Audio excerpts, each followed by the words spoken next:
When did you realize you were a bad person?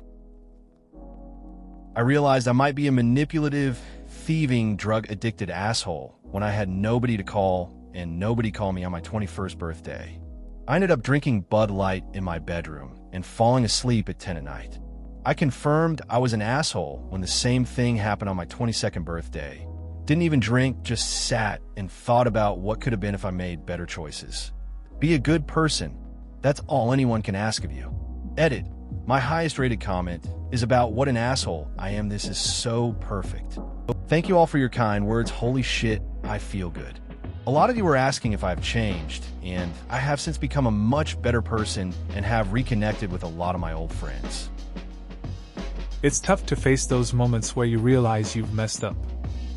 Sounds like you hit a rough patch, especially on your birthdays. Sitting alone can really make you think about choices you've made. Glad to hear you've turned things around and reconnected with friends. It shows that people can change, and that's a valuable lesson. Just being a decent person goes a long way. Keep it simple and real. I realized I was an asshole in junior high when a good friend just suddenly stopped talking to me. When I asked him about it, he said his parents said he wasn't allowed to hang out with me anymore because I was a bad influence. This happened again later that year with another friend. It happened again in college when on 2 separate occasions, I had roommates just suddenly pack their shit up and bail without a note or anything. When I saw them in class, they'd ignore me. I'm so big an asshole that to this day, I have no idea what I did in any of these cases to piss them off. I'm not an alcoholic, I don't do drugs, and my browser history is vanilla as fuck. There's really only one other explanation. I'm an asshole. Sounds like you learned the hard way about how people perceive you.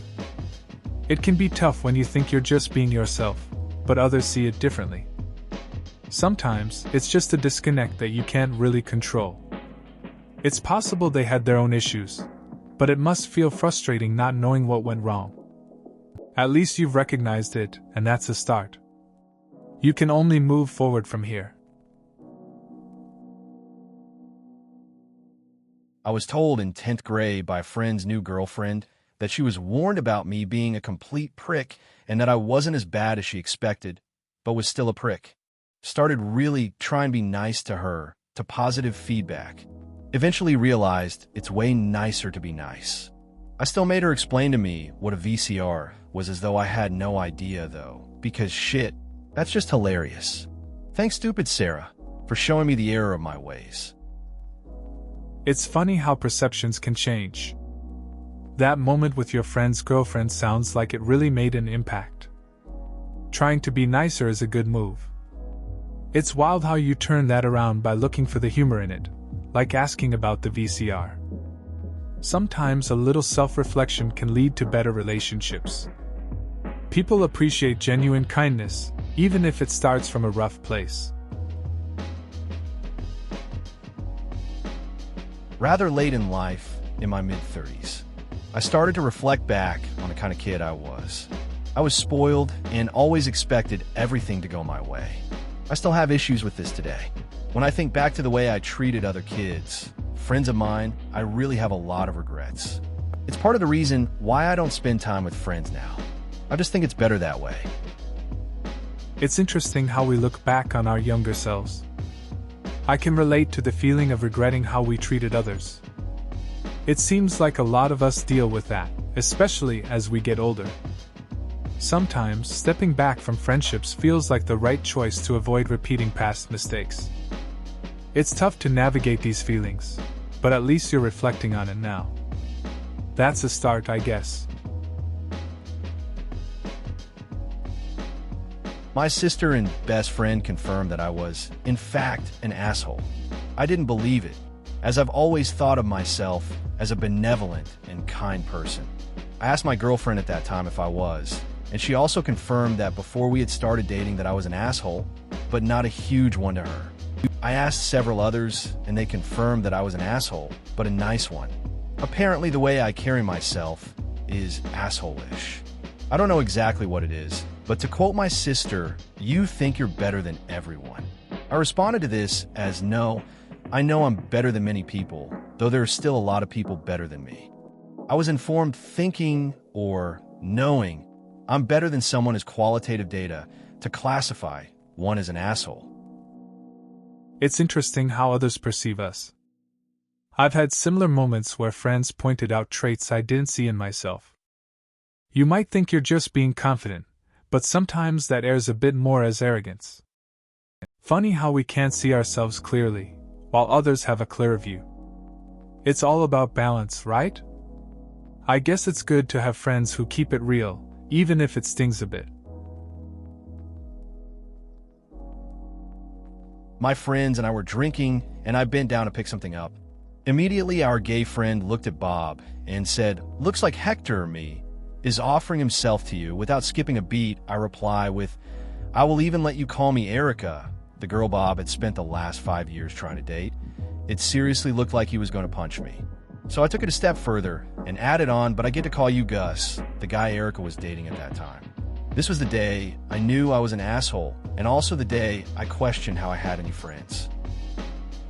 It's pretty wild how things can escalate.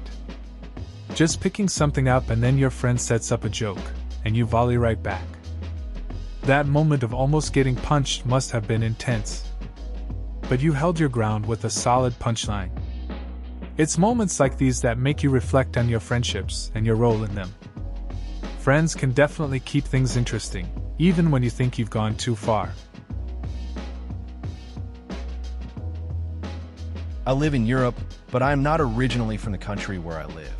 I speak the language very well, but here there's a lot of dialects that vary greatly from the official national language. Anywho, one day I was walking down the street in suburbia with my partner, and this little old lady stops us and asks us a question in full dialect. It sounded like "fudda shoofer doofer." My partner is from this country, but while they could figure out which dialect it was from a region very far away from our city, they couldn't understand what this lady wanted. She kept going on and pointing down the street and asking a question. We told her several times over that we didn't understand what she was saying, but she kept insisting. So in the end, I just said, "Yeah, sure, it's that way," agreeing with where she was pointing. Happy with my answer, she went off on her merry way in that direction. She may or may not have reached Russia by now. That sounds like a classic moment. It's funny how language can trip you up, even when you know the main one pretty well. I've been in similar situations where someone talks to me in a strong dialect, and I just nod along. It's a bit awkward, but sometimes it's easier to go with it. At least the lady left with a smile, which is nice. Hope she found whatever she was looking for. After I got in a fight with a kid, and everyone took his side and believed his lies rather than me. They never even attempted to find out what really happened, they just left me to disappear. Those made me ask myself, how shit of a person are you that they don't care if you're gone? That's when I changed. I started lifting, I stopped drinking, took a long look at who I really was. I always cared about other people, but I was always just joking. I wore other people's shoes for once, and became the person I thought the world needed. I see those people sometimes. I'm friends with some, but I'm too embarrassed of how I've acted. It's tough when you realize people don't really have your back. That fight pushed you to look at yourself and made you want to change. Lifting and cutting out bad habits can help shift your life. It's good you found a better version of yourself. The past is there, but it sounds like you're moving forward. It's normal to feel some embarrassment, but growth is what matters in the end. In my defense, I don't think I'm an asshole. Some people are compulsive liars. I'm a compulsive truth teller. I just blur out what I think, regardless of the circumstance. In my mind, I'm doing everyone a favor. A lot of people don't take it like that. I'm on a diet, good for you. I just wish I had a faster metabolism. My friend can eat Big Macs and never gain a pound. It doesn't work like that. Metabolism is an excuse that fat people make use to justify their bad habits. Yes, she does. You can ask her. No, you eat too much and exercise too little. She eats less than you think, healthier, and is probably more active than you know. Put her in a controlled laboratory environment, and I'll bet dollars to donuts she can't maintain weight-eating Big Macs all day. Why are you being so mean? I'm just being honest. Sounds like this person just can't help themselves. They probably think they're being helpful by being blunt, but sometimes honesty isn't what people want to hear. I had a friend like that. Always tearing down people's excuses but missing the point. It led to some awkward moments. They meant well, but not everyone appreciates that kind of truth. Sometimes it's better to just listen. Second grade. Being chased by the playground bully. Grabbed a swing pole, swung around, and caught them with both feet right in the chest. I could have ended it with far less, but went full Ender's Game on them.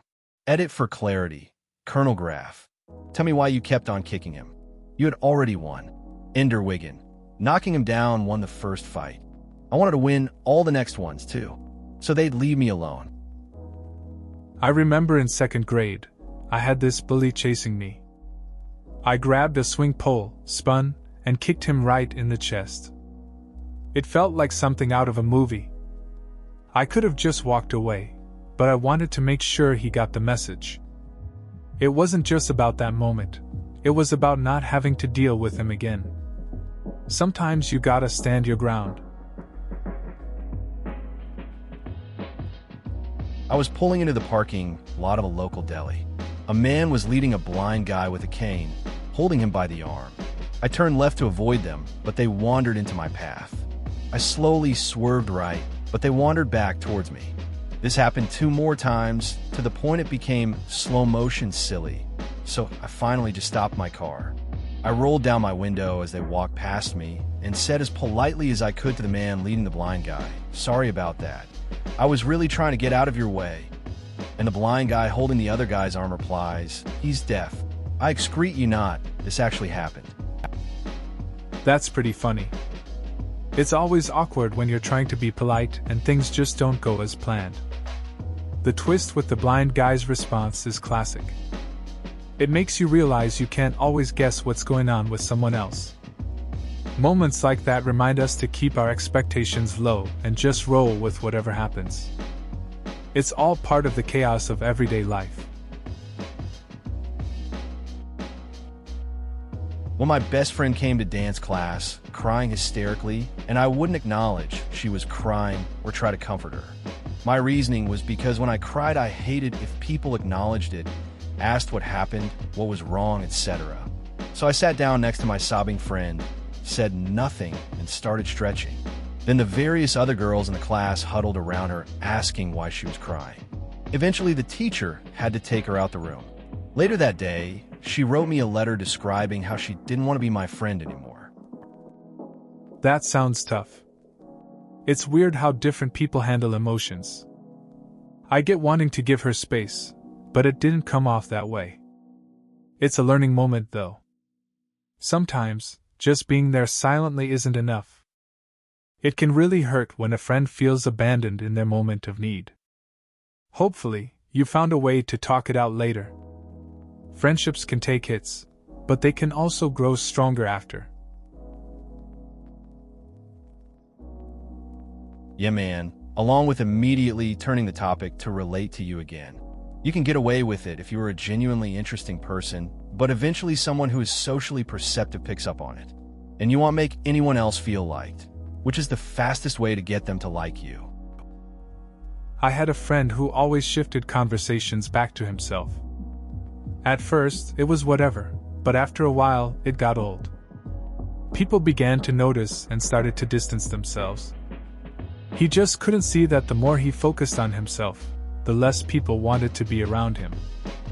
It's simple, really. Making the effort to listen works better than constantly talking about your own stuff. Yep, happened to me too.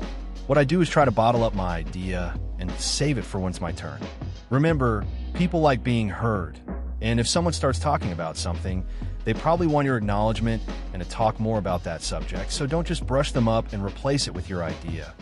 Ask questions, talk about their thing for a little while, and then maybe interject with, something like that happened to me too. It's a thing you have to practice, but I think it's worth it. Yeah, that's relatable. I've noticed that when I let others share first, it often leads to better conversations. It's interesting how people respond when you show genuine interest. I remember a friend who always jumped in with their story first, and it felt one-sided. Once they started listening more, the dynamic changed. Conversations became more meaningful. It's a simple shift, but it really makes a difference. That's pretty common. I always gave my friend shit and told her that even when she didn't get to play, it was her fault the volleyball team lost just because she was there. She didn't say anything about it, but one day she told me that it always really hurt her feelings when I said that. I joke around with my buddies like that all the time. I never once thought that it upset her. I felt so bad about it, and still do. That's a tough situation. It's easy to joke around without realizing how it affects someone. It sounds like there was a misunderstanding between your humor and her feelings. It's good that she eventually opened up about it, though. This can be a reminder to be more mindful of how our words might impact others, even if we don't mean any harm. It sounds like you learned something important from that. That remembers me the story I heard that was true about a guy meeting a friend he did not see for a long time. The guy then proceeded and asked, "How is your mother?" But as soon as he said the word mother, he remembered the guy's mother died years ago.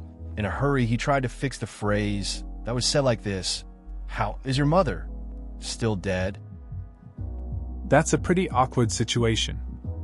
You could feel the tension in the air, right?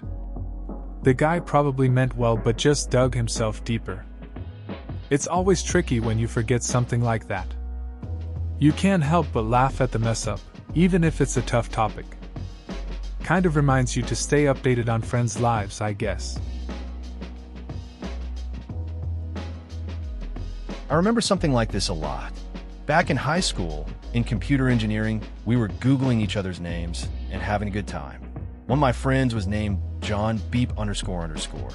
So we Googled his name and found a John that looked like a total heroin addict.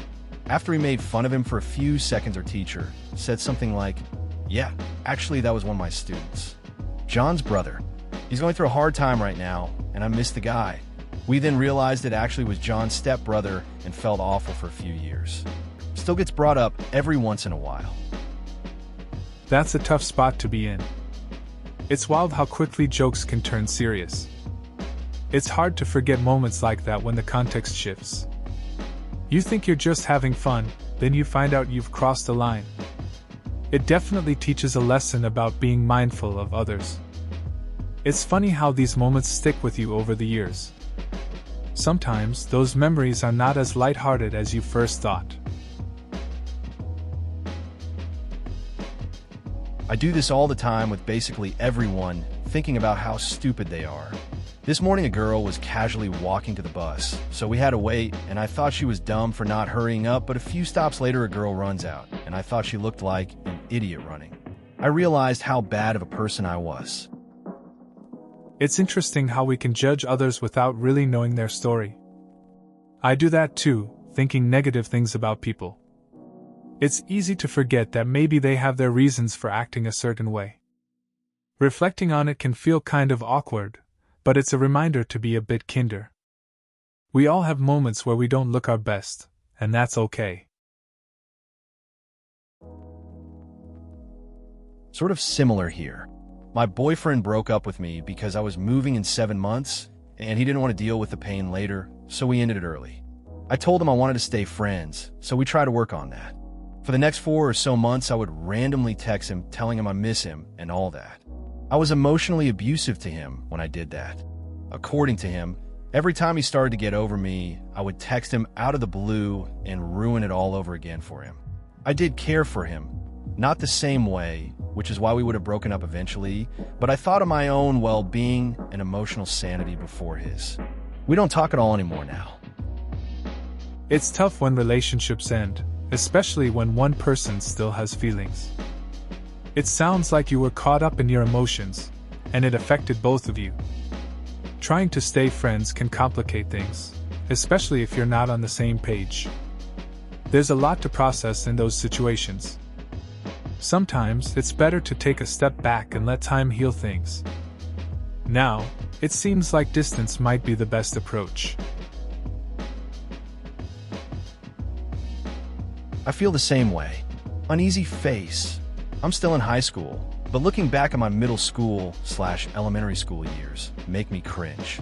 I was manipulative, and even though I wasn't directly an asshole, I made sure other people bashed on them in my place. Ever since last year, I just avoided making friends because I really made some people depressed. It's kind of tough looking back on those days. We all have moments we're not proud of, especially in middle school. It's easy to get caught up in that kind of behavior, wanting to fit in. Avoiding friendships seems like a way to protect others and yourself. Maybe it's about learning and growing from those experiences. It's good you're reflecting on it now. Everyone makes mistakes. It's part of figuring things out. Nearly 40, same here. Regret all the things. I was a shitty kid, a liar, and a thief. I take toys for no reason. I can't even remember why the fuck I do it. Luckily, I grew out of stealing, but I'm still a compulsive liar. Hell, I'll even lie about needing to go to the bathroom before going out. I mean, WTF, why? Same like you. I feel better when I'm alone at home. At least I'm not screwing things up for anyone else. Maybe it's fortunate for all involved that I'm a loner. Good luck, man. It sounds like you've had a rough journey. I get the whole feeling of regret and wanting to change. Being a kid can bring out some weird behaviors, and it seems like you've recognized that. Staying alone can be a way to avoid trouble. It's important to reflect on those past actions, but don't let them define you. You're not alone in this, even if it feels that way sometimes. I knew a kid with kleptomania in the second happy face, Carrot. Great. Stole compulsively and didn't seem to care what anyone thought about it. When confronted, she finally brought out a handful of my crayons she'd been collecting for weeks. Open your pencil box, and I'll put them in. Haha, just frickin' hand them to me, 'cause your grab-and-run plan is obvious. She threw them on the floor and stomped off in a huff. Classmates resented her, and teachers punished her for stealing the dumbest stuff, like taking stacks of those free but limited supply book fair flyers that were all the same anyway. She eventually moved mid-year. Now, I can't help but wonder what her home life was like. It's interesting how kids act out for various reasons. That girl seemed to be dealing with something beyond just taking crayons. The school didn't really understand her, and that can make things worse. I remember feeling bad for her sometimes, even if what she did wasn't right. Makes you think about how the home environment shapes a person. It's a tough situation, and I can't help but wonder how she turned out. My mother died right before the dawn of the your mom joke era. I went to a small school, so everyone knew, and everyone was very careful not to slip up. Years later, I had a best friend whose mother had also died around the same time. We made up for missing out on those jokes by aiming them at each other, but to an extreme and very dark way. It's strange how humor can form in hard times. Losing my mother early meant I couldn't relate to those jokes. But then I found a friend who understood that pain. We joked about it, making it dark and twisted. It was a release for both of us, a way to cope. Sometimes, laughter is just a way to deal with heavy stuff, even if it feels wrong to the outside world.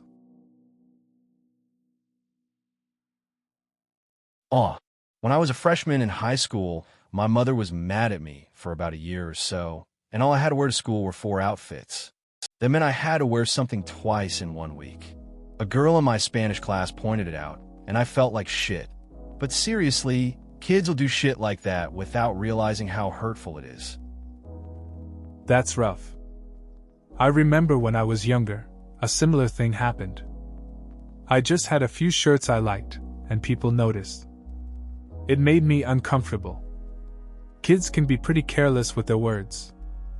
It's strange how something small can stick with you for a long time.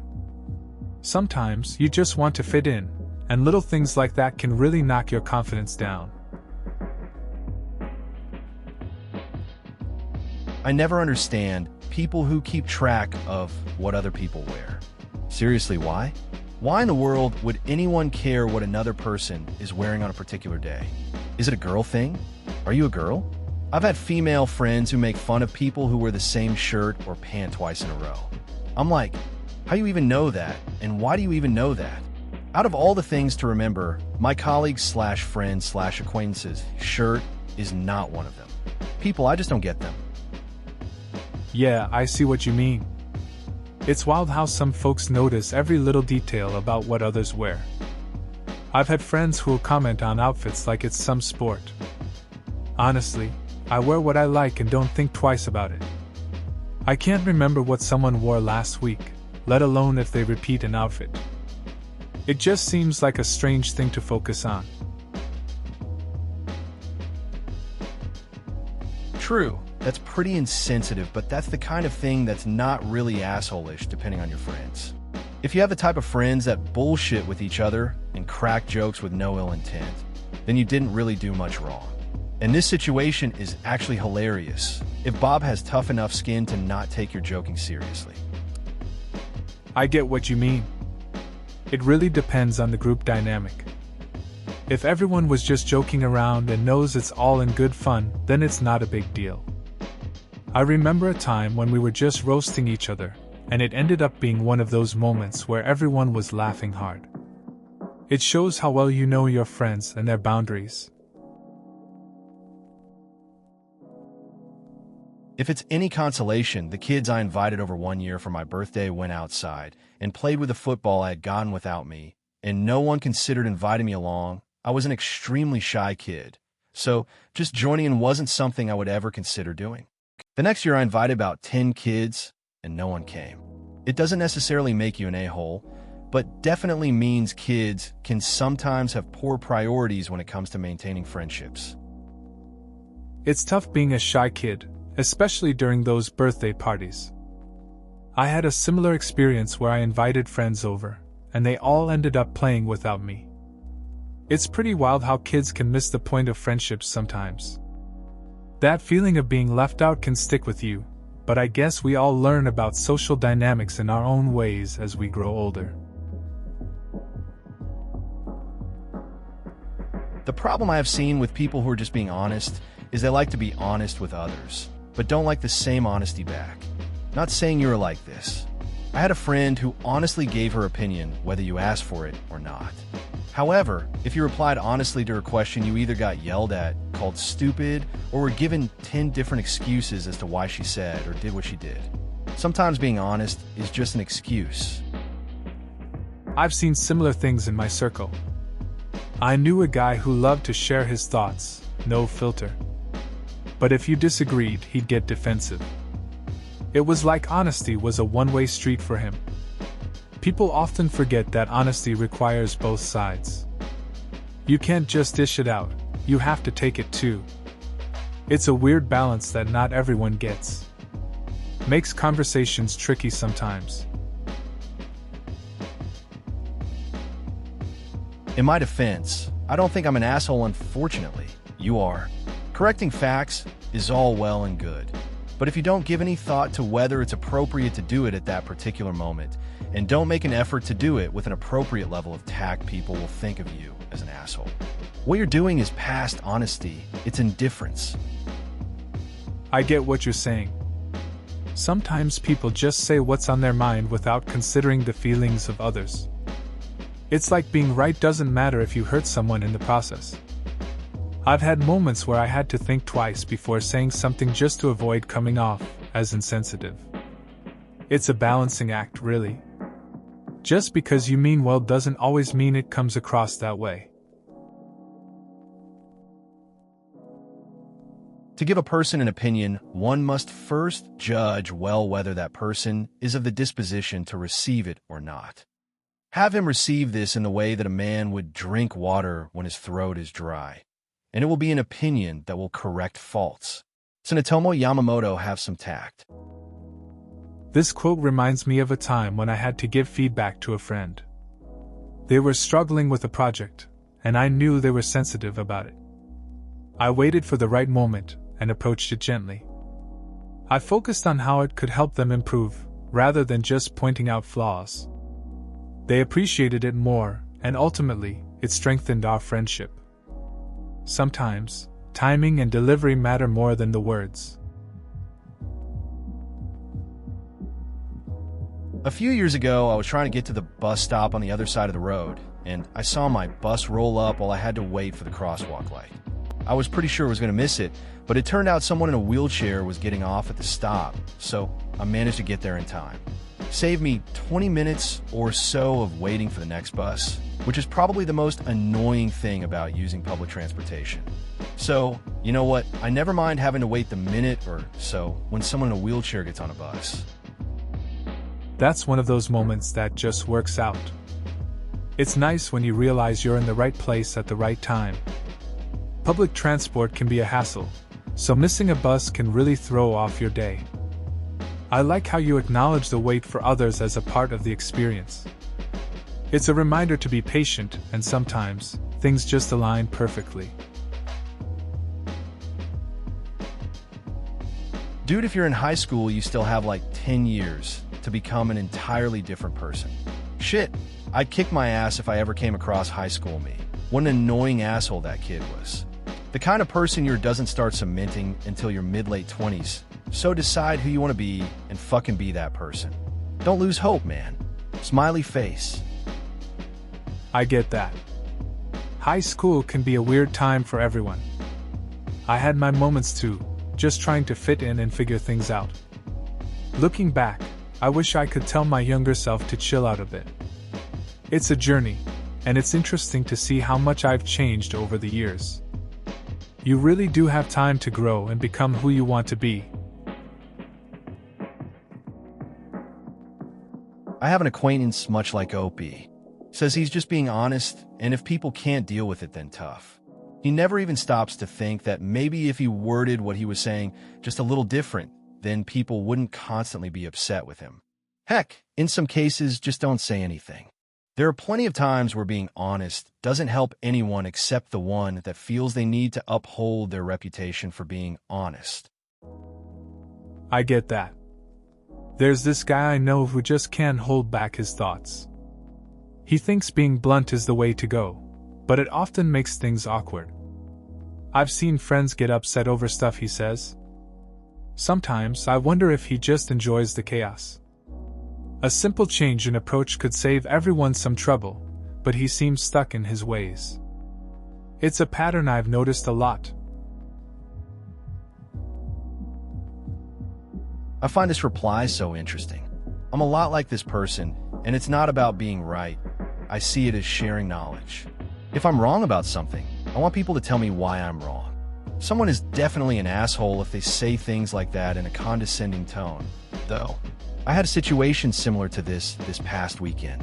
A friend said, "You're just a know-it-all, abrasive and opinionated asshole." I asked said friend to elaborate, but they were having problems articulating, according to them. Anyways, I guess the point I'm trying to make, or figure out is, well, I don't know. Maybe you're labeled as an asshole if you're not afraid to voice your opinion or speak on something you're knowledgeable about. I get where you're coming from. It's tough when you just want to share thoughts and someone labels you negatively for it. My friend once told me I was too opinionated too. I asked for details, and they couldn't really explain. It's strange how some people react when you try to discuss things. Maybe it's just insecurity on their part. Speaking up shouldn't make you a bad person, but it often does in social circles. Please consider subscribing if you enjoyed. Love.